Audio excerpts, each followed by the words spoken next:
Hi guys! Today we are going to do a live podcast. So, today partner, we are going to talk about good life. Good life based on the movie Big World. So, the first question is, how does the movie Big World depict the concept of good life?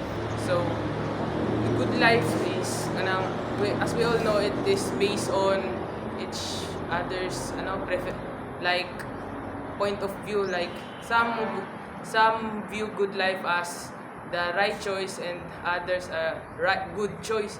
So, in the movie Big World, I've seen the main protagonist has a condition, a disability named cerebral palsy, which causes his muscle to shake uncontrollably. So, in that Chinese community, so he was seen as an like kanang different because yahang mo lagi to na siya disability, so which causes him like kanang yung life kay much harder ba. So the question here, how does the movie Big World depict the concept of good life? So as I have seen the movie nang ga-progress siya over time, his point of view changes. Like in the first scene, he's writing his will in testament. So like sa first minute pa lang sa movie is murag like naa siya he's giving up already. So when his grandmother encouraged him to go outside and explore more, so he finds meaning in his life that despite of him having this disability, he can still do more and he can do better. So it's not about the view of other people towards him, but the view of himself that he can be better, he can do more despite having these difficulties in his life. So what about you? How does the movie Big World depict the concept of good life for you? For me is having a freedom to do whatever you want that is good for you and help you to develop yourself and discover more about yourself. So, which philosophers, also the next question here is, which philosopher's perspective on the good life is reflected in the movie? For me is Aristotle because he said that good life isn't something that can fully experience of being alone. So it is a state of being enriched by our interactions and relationships towards each other, like for example in our family, friends, and of course our loved ones. How about you, partner? So, the question here is philosopher's perspective. So, which philosopher's perspective on the good life is reflected in the movie? So, for me, it is Socrates because Socrates, I have talked about wait lang. Life not worth experiencing more is not worth living, something like that. So the movie like Big World, so like what I've said, in the first scene where he's writing his will and testament, like he's giving up already. So there it can relate to the Socrates kana philosophy, which good an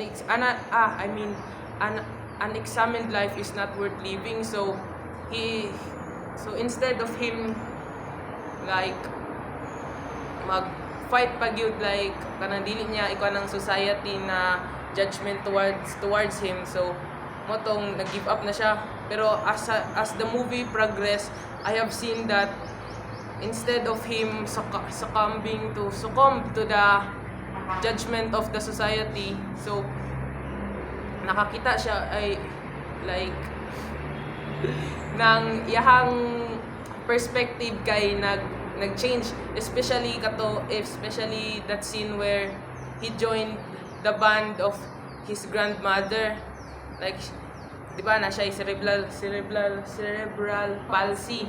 So motong nahimo siyang drummer, so it does not kuan sa iya kay na siya cerebral palsy, yang kamot dili makikontrol uncontrollably. pero nag-drummer gid siya.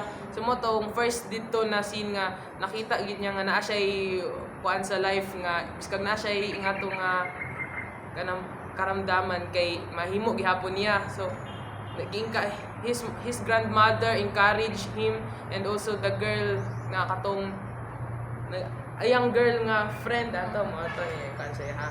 So mo tong for me it is Socrates.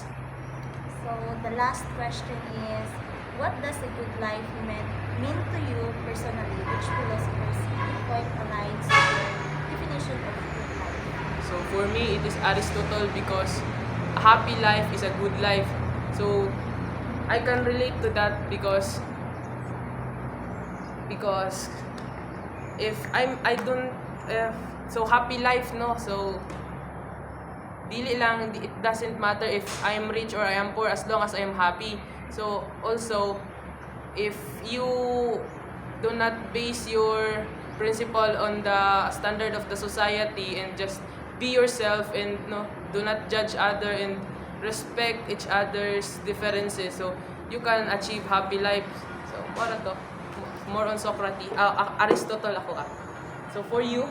For me is still Aristotle, because for me, having a good life is building a good relationship sa families, friends, of loved ones. Even though sometimes na dili na tumalikayan na to question ourselves na is this what the good life is?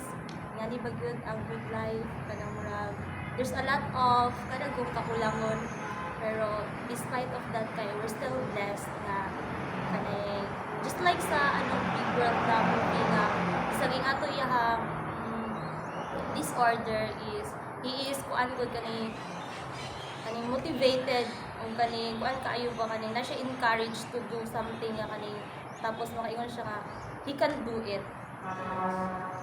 So that's it. So that's all. So this is the podcast about good life in the movie Big World. Bye.